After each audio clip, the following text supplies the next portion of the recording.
Video হয়ে গেছে কেন? এই হচ্ছে আমাদের দুবাই। দুবাই দেখো, দুবাই। এই যে দুবাইয়ের মরুভূমি দেখো। আজকে অবশ্য বুলবুল চুল কাটিং করছি রে ভাই।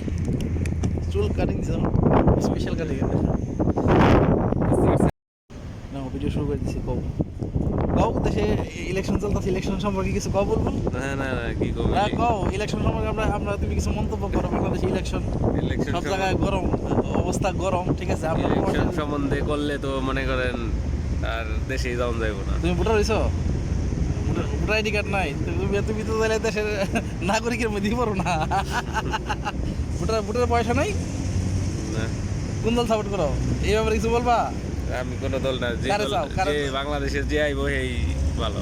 বাংলাদেশে যে ভাই বলা আমরা এখানে আমাদের উচিত প্রত্যেকটা সরকারের এই সাপোর্ট করা, কারণ বাংলাদেশের প্রতিটা মানুষ যদি সাপোর্ট করে, সবার একটা নীতি থাকতে হবে যে আমার ভোট আমি দেব, যাকে খুশি তাকে দেব, ঠিক আছে।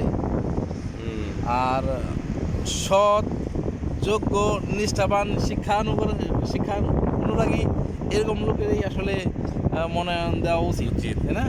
তো আমরা কথা কইতে কইতে যাই, আর কিছু কইবে না? কথা শেষ? দাঁড়াও, আমার মোবাইলে তো জায়গা না। পোস্ট করবো, দাদা আসলে তো ভিডিও কাপ খালি। আর কি আর কিছু করার নাই? এত পরিকল্পনা করলে কিছু করার নাই? আর কিছু করার আগে বুঝছেন কি কইছি? আমি এইভাবে ক্যামেরাটা থাকবো, আমি ওই পর্যন্ত হাইটা যাবো। আচ্ছা, তো